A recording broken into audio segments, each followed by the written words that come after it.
Salut les amis, bienvenue dans cette nouvelle vidéo, j'espère que vous allez bien. Aujourd'hui, grosse vidéo, un gros programme, on va présenter un gros produit gaming qui est la base de tout univers gaming PC. Je parle de la carte mère, et plus précisément de la Z370 d'Aorus, la Ultra Gaming Wi-Fi. Aorus, qui est la marque gamer de chez Gigabit, propose là une carte mère puissante pour des processeurs Intel de 8ème génération. On va tout de suite passer au déballage, voir un petit peu le contenu de la boîte, et après on s'attaque aux caractéristiques techniques. Alors justement, au niveau de la boîte, on voit tout de suite le gros logo Aorus en façade avec le nom de la carte mère. On voit qu'elle est adaptée pour les processeurs de 8ème génération en Intel Core, qu'elle est en socket 1151, qu'elle a un système RGB Fusion, SmartFan 5 et qu'elle est prête pour le VR. Au dos, on voit tout de suite une belle photo de la carte mère avec son effet LED allumé et également toutes ses caractéristiques techniques. Apparemment, elle fait pas mal de choses. Dans la boîte, on retrouve deux câbles SATA, un deuxième sachet avec encore deux câbles SATA, le connecteur pour, vous savez, connecter votre boîtier, le bouton Start, Stop, etc.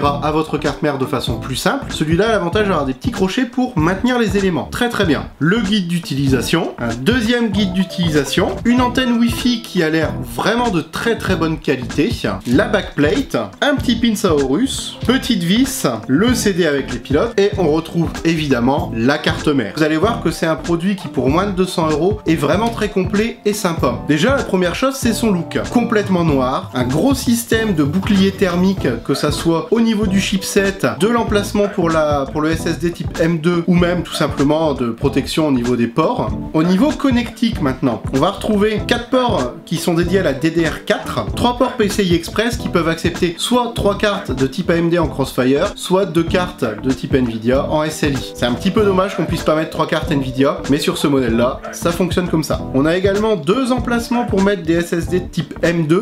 Au niveau des connexions directement sur la carte mère justement, des branchements pour USB 2, branchement audio classique, un branchement pour USB 3 et un branchement pour USB type C, panel de connexion assez complet tout de même. On va retrouver 6 connecteurs SATA 3, donc pour brancher justement votre disque dur ou votre SSD si vous ne savez pas à quoi ça sert. On a également, petite particularité que je trouve assez sympathique, 2 connecteurs qui permettent de brancher directement sur la carte mère des rubans LED adaptés. Et ça c'est vraiment très bien parce que ça permet de synchroniser les couleurs de la carte mère avec les rubans LED que vous allez avoir dans votre PC. Attendez encore un petit peu si vous voulez l'avoir allumé, vous allez l'avoir pendant la vidéo, rassurez-vous. Avant de passer sur l'arrière de la carte mère, je voulais vous parler d'une petite caractéristique technique qu'elle a celle-ci. Vous le voyez, juste ici, on a toute la partie audio qui est bordée d'un petit ruban. Sur cette carte mère là, la particularité, c'est que toute la partie audio est complètement indépendante des circuits imprimés du reste de la carte mère. Ça permet d'éviter que la partie audio soit parasitée par l'électricité du reste de la carte mère et d'avoir ainsi une meilleure qualité audio. Justement au niveau de l'audio, si vous voulez savoir un peu ce qu'elle embarque, elle embarque un ALC 1220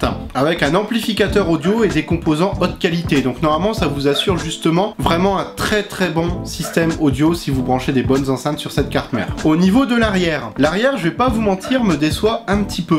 Pourquoi? Et bien tout simplement parce que on va faire le tour, on a les connecteurs audio classiques, 2 ports USB 2, un port Ethernet Gigabit avec en logiciel un système d'accélération pour optimiser justement le gaming et faire qu'il y ait moins de latence, 2 ports USB 3, un port HDMI, un port USB-C, un port USB 3 de 2ème génération en type A, les 2 connecteurs qui servent à l'antenne Wi-Fi, le port clavier souris PS2 et à côté on a 2 ports USB jaunes qui sont en fait des USB DAC up. C'est-à-dire que ces 2 ports USB sont reliés au système audio indépendant de la carte mère et servent, si vous avez des enceintes qui se connectent en USB par exemple, à pouvoir les connecter en USB sur un port dédié à l'audio qui va être de super bonne qualité. Petite parenthèse, au dos de la carte mère, je vous parlais tout à l'heure justement du système audio indépendant, ça se voit parfaitement, hein. On voit bien que toute la partie audio ici est complètement détachée du reste de la carte mère et ça c'est vraiment pour optimiser les performances sur ce point là. Comme je disais, l'arrière me déçoit un petit peu. Pourquoi? Là on vient d'en faire le tour, il n'y a que 2 USB 3, je trouve ça vraiment dommage. C'est complet au niveau de l'USB-C, au niveau de l'USB 3 de 2ème génération, mais seulement 2 ports USB 2 et 2 ports USB 3,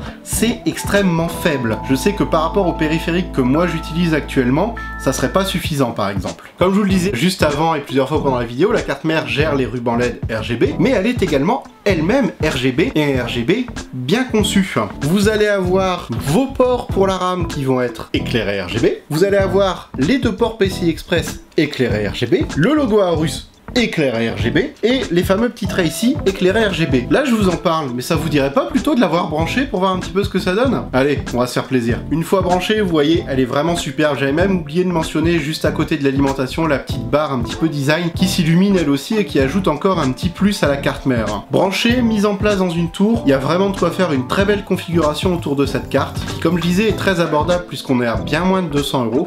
Pour ce prix-là, avoir une carte RGB avec beaucoup d'options de connexion qui gère les processeurs récents et sur lequel vous pouvez vous faire plaisir, que ce soit au niveau de la mémoire ou des cartes graphiques, c'est vraiment très bien. Aorus nous a fait là une vraiment belle carte mère avec tout ce qu'il faut pour se faire plaisir en matière de gaming. Assez parlé, je vous laisse profiter quelques instants du RGB.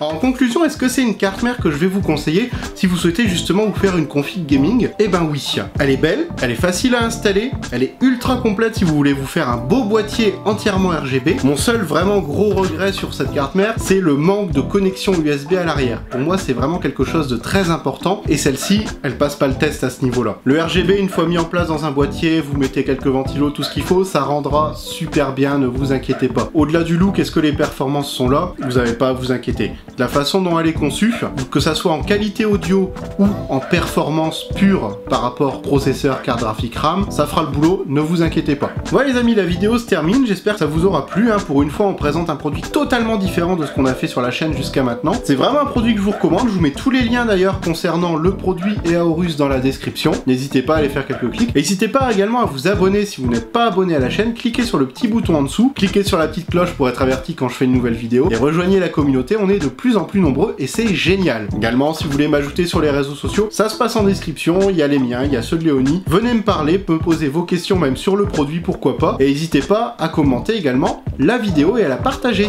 Voilà les amis, bah écoutez, on se retrouve très bientôt dans plein de prochaines vidéos avec plein de produits high-tech, plein de produits geeks. Je vous dis à bientôt, amusez-vous bien, ciao.